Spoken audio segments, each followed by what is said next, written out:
Maparaan na Experience Part 2.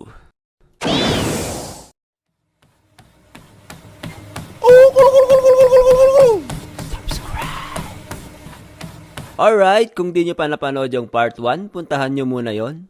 Sige na, punta lang kayo sa videos ko. Alright, naranasan nyo na bang kumain sa karinderya na wala kang ginagastos? Nung mga high school kasi kami, mga pre, may mga kasama kami na nagbabaon lang ng kanin. Dahil syempre, minsan wala talaga pambili ng ulam. Dahil nga sa madiskarte kami nung mga panahon na yon, ay ganito ginagawa namin. Lunch na mga pre, tara, kain tayo sa karinderya. Wala na ako pambili ulam, pre. Binayad ko na sa Noisy kanina. Ang iingay nyo kasi eh.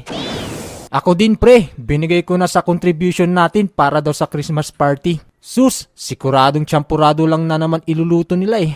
Ako pre, hindi ako binigyan ng baon. Ganun ba? Sige, ganito gagawin natin. Hehehehe. Ayos? Ayos, pre. Approve tol! Tara na, gutom na ako. Hehehe. Ate, isang order nga po sa pork giniling. Yun lang ba? Opo, tsaka 4 na sabaw po. Ha? Bakit 4? Ang sarap po kasi ng luto nyo sa sabaw, ate. Nakakarami po ako. Sus, bibigay mo lang yan sa mga tropa mo doon, no? Nani! Paano mo alam, ate?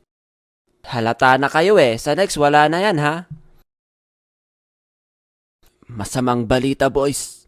Nakasaringgan si ate. Kain na tayo. Bukas wala na daw to.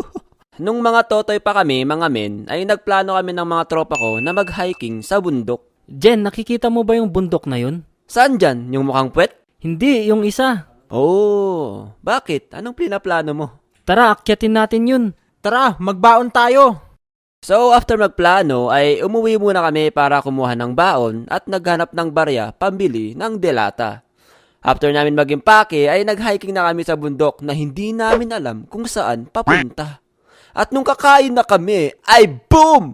Pagbukas ng bag ay wala kaming dalang pambukas ng dilata. Yung dilata pa naman noon ay hindi tulad ngayon na madali na siya buksan. So ang ginawa namin ay naghanap kami ng mga